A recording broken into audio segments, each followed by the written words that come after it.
ഹൃദയം കൊണ്ട് പാടാൻ സാധിക്കുന്ന അസാമാന്യ കലാകാരി. ശാസ്ത്രീയ സംഗീതം പഠിക്കാതെ ശൃംഗാരവേലനെ ദേവ എന്ന ഗാനം ആലപിച്ച് തലമുറകളെ തന്നെ വിസ്മയിപ്പിച്ച സ്വരമാധുരി. 6 പതിറ്റാണ്ട് നീണ്ടുനിന്ന ശബ്ദ സൗകുമാര്യം. മലയാളികളുടെ ഹൃദയത്തിൽ ആഴത്തിൽ പതിഞ്ഞ വേറിട്ട ശബ്ദത്തിനുടമ. ശബ്ദമാധുര്യം കൊണ്ടും വാക്കുകളുടെ ഉച്ചാരണ ശുദ്ധി കൊണ്ടും പാട്ടുകൾ കേൾക്കുന്നവന്റെ ഉള്ളിലേക്ക് കയറിക്കൂടിയ എസ് ജാനകി വിട പറയുമ്പോൾ പാട്ടിന്റെ 60 വർഷം കൂടി പടിയിറങ്ങുകയാണ്. 13ഓളം ഭാഷകളിലായി പടുത്തുയർത്തിയ വിശാലമായ ഗാന സാമ്രാജ്യമായിരുന്നു അത്. ഒരു ഗായിക പാടി മികച്ച ഗാനങ്ങൾ ഏതെന്ന് ചോദിച്ചാൽ അവർ പാടിയ എല്ലാ പാട്ടുകളും മികച്ചതാണെന്ന് പറയേണ്ടി വരും എന്ന് ജാനകിയുടെ കാര്യത്തിൽ സംശയമില്ല.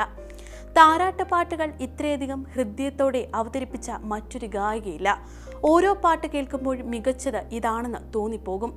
പഴയ ആന്ധ്രാപ്രദേശിൽ ഗുണ്ടൂർ ജില്ലയിലെ കൊച്ചു ഗ്രാമത്തിൽ ജനിച്ച എസ് ജാനകി കുട്ടിക്കാലം തൊട്ട് സംഗീത വഴികളിലാണ് സഞ്ചരിച്ചത്. ഭൈരസ്വാമി എന്ന സംഗീതജ്ഞന്റെ കീഴിൽ സംഗീത പഠനം ആരംഭിച്ചെങ്കിലും 10ാം വയസ്സിൽ ഗുരുവിന്റെ വിയോഗത്തോടെ അവസാനിപ്പിക്കേണ്ടി വന്നു. അമ്മാവൻ ഡോക്ടർ ചന്ദ്രശേഖർ നൽകിയ പ്രോത്സാഹനവുമായി മദ്രാസിലേക്ക് വണ്ടി കയറിയത് ഗാനചരിത്രമായി. അരങ്ങേറ്റം കുറിച്ച 1957 തന്നെ 6 ഭാഷകളിൽ സാന്നിധ്യം അറിയിക്കുകയും ചെയ്തു. 1957 പുറത്തിറങ്ങിയ മിന്നുന്നതെല്ലാം പൊന്നല്ല എന്ന ചിത്രത്തിലെ ഇരുൾ മൂടുകയോ എൻ വാഴ്വിൽ എന്ന ഗാനമാണ് മലയാളത്തിലേക്ക് വരവറിയിച്ചത്. പി ഭാരതിരാജ സംവിധാനം ചെയ്ത 16 വയതിനിലെ സിനിമയിൽ ഇളയരാജയുടെ സംഗീതത്തിൽ സെന്തൂരപ്പൂവേ എന്ന ഗാനം ദേശീയ അംഗീകാരം നേടിയെടുത്തു. തമിഴ് ഹിറ്റ് ചാർട്ട് കടന്ന ആ പാട്ട് ഇപ്പോഴും യാത്രയിലാണ്. മലയാളത്തിൽ എസ് ജാനകിയുടെ ശബ്ദം മനോഹരമായി ഉപയോഗിച്ച സംഗീത സംവിധായകൻ MS ബാബുരാജിനെ പോലെ മറ്റാരും ഉണ്ടാവില്ല. ബാബുരാജ് ഈണമിട്ട 576 ഗാനങ്ങളിൽ 128 ഗാനങ്ങളും ജാനകി അമ്മയുടെ ശബ്ദത്തിലാണ്. ബാബുരാജിന്റെ സംഗീത കൂട്ടുകളുടെ മനസ്സറിഞ്ഞ ഗായിക എസ് ജാനകിയാണ്. പി ഭാസ്കരന്റെയും പ്രിയ ഗായിക.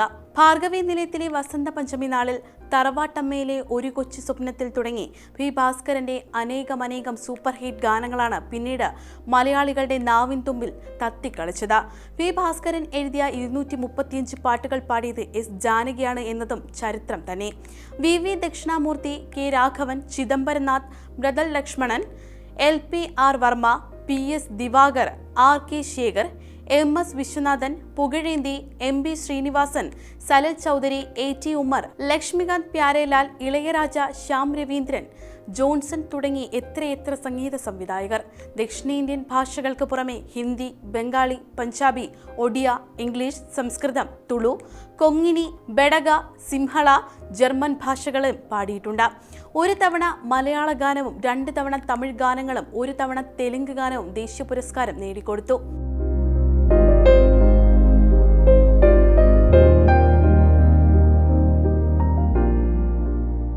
എന്നും മലയാളികൾ എസ് ജാനകിയെ സ്വന്തമായി കണ്ടു. ജാനകിയമ്മ എന്ന സ്നേഹത്തോടെ വിളിച്ചു. 1981 ഓപ്പോളിലെ ഗാനത്തിലൂടെയാണ് ആദ്യമായി ഗായികയ്ക്കുള്ള ദേശീയ അവാർഡ് മലയാളത്തിലേക്ക് എത്തിക്കുന്നത്. എസ് ജാനകിയായിരുന്നു. മലയാളികളുടെ സ്നേഹം തനിക്ക് സന്തോഷം തരുന്നു എന്ന് ജാനകി എത്രയോ വട്ടം പറഞ്ഞിട്ടുണ്ട്. കുട്ടിക്കാലം മുതൽ കടുത്ത കൃഷ്ണഭക്തയായിരുന്നു. വിവാഹം കഴിഞ്ഞ് ഭർത്താവ് വി രാമപ്രസാദിന്റെ വീട്ടിലെത്തിയപ്പോൾ ഷിർദി ബാബയെക്കുറിച്ച് ജാനകി അമ്മ അറിയുന്നത് പിന്നീട് കൃഷ്ണനൊപ്പം ഷിർദി ബാബയും ജാനകി അമ്മയുടെ പ്രാർത്ഥനയിൽ നിറഞ്ഞു. 2017 ഒക്ടോബറിൽ മൈസൂരുവിലെ മാനസ ഗംഗോത്രി ഓപ്പൺ എയർ ഓഡിറ്റോറിയത്തിലായിരുന്നു അവസാന സംഗീത നിശ. ഇനി പൊതുവേദിയിൽ പാടില്ലെന്നപ്പോൾ പ്രഖ്യാപിച്ചു. 2016 ഡോൺ മാക്സ് സംവിധാനം ചെയ്ത 10 കൽപ്പനകളിൽ എന്ന സിനിമയിൽ അമ്മപ്പൂവിനെ എന്ന താരാട്ടുപാട്ട് പാടിയാണ് പാട്ടുജീവിതം അവസാനിപ്പിക്കുന്നത്. പാട്ടുജീവിതം അവസാനിപ്പിക്കുന്നു എന്ന് കൃഷ്ണൻ തന്നോട് പറഞ്ഞതായി അമ്മപ്പൂവിനെ പാടി ഇറങ്ങിയപ്പോൾ എസ് ജാനകി പറഞ്ഞു. ഇനി പാടുന്നില്ല എന്ന് തീരുമാനിച്ചതോടെ ആരാധകരുടെ അനേകമായിരം ഫോൺ കോളുകളാണ് എത്തിയത്. ഇനി മതി, എനിക്ക് ചെയ്യാൻ കഴിയുന്നതിൻ്റെ പരമാവധി ചെയ്തിട്ടുണ്ട്. എത്രയെത്ര ഗാനങ്ങൾ. എന്നും ഇതുപോലെ ഇരിക്കാൻ ഈശ്വരൻ അനുവദിക്കില്ലല്ലോ. എൻ്റെ കാലം കഴിഞ്ഞാലും ആ ഗാനങ്ങൾ ഈ മണ്ണിൽ നിലനിൽക്കുമെന്ന് പറഞ്ഞത് സംഗീതപ്രേമികൾ ഇപ്പോഴും മറന്നിട്ടില്ല. 16 വയതിനിലെ എന്ന ചിത്രത്തിലെ സെന്തൂരപ്പൂവേ സെന്തൂരപ്പൂവേ എന്ന എക്കാലത്തെയും മനോഹരമായ ഗാനം കേൾക്കുമ്പോൾ മലയാളികളുടെയും തമിഴ് ജനതയുടെയും മനസ്സിൽ ആദ്യം ഓടിയെത്തുക നടി ശ്രീദേവിയുടെ കൗമാരമുഖമാണ്. ആ പാട്ട് പാടുമ്പോൾ എസ് ജാനകിക്ക് 40 വയസ്സുണ്ടായിരുന്നു. എന്നിട്ടും കൗമാരക്കാരിയായ ശ്രീദേവിയുടെ പ്രായത്തിന് ചേരുന്ന രീതിയിൽ ഒട്ടും ചോർന്നു പോകാത്ത ആവേശത്തോടെയാണ് അവർ സെന്തൂരപ്പൂവേ പാടിയത്. ഈ ഗാനത്തിനാണ് മികച്ച പിന്നണി ഗായികയ്ക്കുള്ള തന്റെ ആദ്യ ദേശീയ പുരസ്കാരം എസ് ജാനകി സ്വന്തമാക്കിയത്. ഏത് പ്രായത്തിലുള്ള കഥാപാത്രങ്ങൾക്കും ചേരുന്ന ശബ്ദത്തിൽ പാടാനുള്ള കഴിവ് എസ് ജാനകിക്കുണ്ട്. ഒരു പാട്ടിൽ കൊച്ചുകുട്ടിയുടെ നിഷ്കളങ്കതയോടെയാണ് പാടുന്നതെങ്കിൽ അടുത്ത പാട്ടിൽ വൃദ്ധയായോ പ്രണയം തുളുമ്പുന്ന പെൺകുട്ടിയായോ മാറാൻ ജാനകിക്ക് കഴിഞ്ഞിരുന്നു. 17ഓളം ഭാഷകളായി 48,000-ൽ പരം ഗാനങ്ങളാണ് അവർ റെക്കോർഡ് ചെയ്തത്. ഒരു സാധാരണ കുടുംബത്തിൽ നിന്നും സംഗീത ലോകത്തിന്റെ നെറുകയിലേക്ക് ഉയർന്ന എസ് ജാനകി പുരസ്കാരങ്ങൾക്കും ബഹുമതികൾക്കും അപ്പുറം തന്റെ നിലപാടുകൾ കൊണ്ടും ശ്രദ്ധേയായിരുന്നു.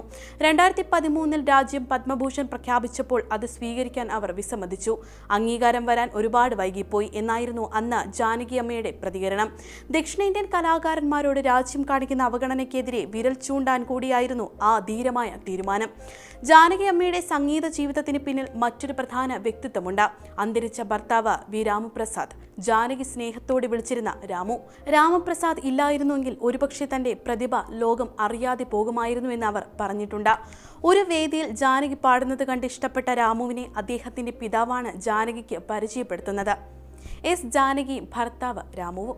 പിന്നീട് അക്കാലത്തെ പ്രമുഖ ബാനറായ AVM സ്റ്റുഡിയോസിലേക്ക് ജാനകിയുടെ പാട്ടുകളെക്കുറിച്ച് കത്തെഴുതാൻ രാമു തന്റെ പിതാവിനെ നിർബന്ധിച്ചു. 1956-ലായിരുന്നു ഇവരുടെ വിവാഹം.